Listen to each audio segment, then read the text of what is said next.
আসসালামু আলাইকুম। আপনারা জানেন যে এনামুল ভাই, এই যে আমার এনামুল ভাই, ওনাকে নিয়ে একটা নিউজ করেছিলাম আমরা।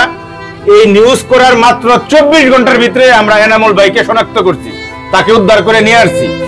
আমাদের সাফল্য এটা 92তম সাফল্য জিয়া হাসানের গাজীপুর নিউজ জোনের। আল্লাহ তাআলার রহমতে আপনাদের প্রচেষ্টায় আমরা এনামুল ভাইকে তার পরিবারের কাছে বুঝিয়ে দিতে পারছি। এটার প্রশংসা আল্লাহ তাআলার কাছেও করে শেষ করতে পারব না, আপনাদের কাছেও কৃতজ্ঞতা করেও শেষ করতে পারব না, কারণ এটা 92 জন, এটা দিয়ে আমার 92 জন হইল। তো এখন এনামুল ভাইয়ের কাছে শুনবো যে কিভাবে কি হয়েছিল। ভাই যদি সংক্ষেপে বলতেন যে কিভাবে আপনি হারিয়ে গেলেন। আমার বড় মেয়েকে নিয়ে মাদ্রাসায় গেছিলাম। এই বড় মেয়ে মানে এই মেয়ে? হ্যাঁ। বড় মেয়েকে নিয়ে মাদ্রাসায় যাওয়ার পরে আমার বড় মেয়ে বলছে আমার একটা লাল কলম লাগবে, লাল কালি লেখা। হ্যাঁ। ওই কলম আনতে যে আমি এক অটোতে উঠি, অটোতে যাওয়ার পথে সমস্যাটা হয়। এরপরে আমি বলতে পারি না কি হয়েছে, কি করছি। তো আপনি কোথায় গেলেন, কোথায় গেলেন, কোথায় থেকে আপনার নিয়ে এসে, এটা মনে আছে আপনার? ভাবিদা কোথায় থেকে নিয়ে এসে? সিলেট। আমরা কিন্তু একটা নাম্বার দিয়েছিলাম, ওই নাম্বারে যোগাযোগ করে তারপরে এখান থেকে ভাবি কে কে গেছিলেন? ভাবি আমি গেছিলাম, আমার সাথে আমার ভাসুর গেছিল, তার সাথে আমার যেটা দাদি লাগে হে পাড়াবসী হে দাদি গেছিল, তিনজনে গেছিলাম। সিলেট থেকে নিয়ে এসেছেন? সিলেট কোন জায়গা থেকে নিয়ে এসেছেন?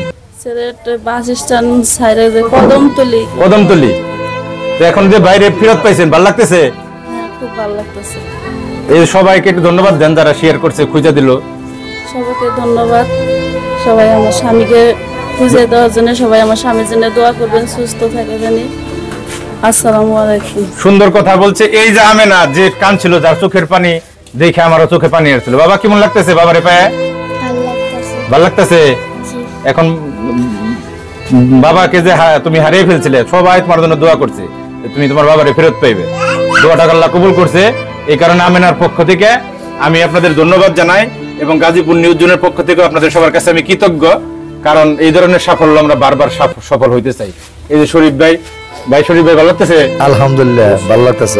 সবাই কিন্তু আমার আশেপাশে অনেক মানুষ আছে, কারণ এই ধরনের কাজে মনে একটা তৃপ্তি থাকে, ভালো লাগা থাকে, ভালোবাসা থাকে।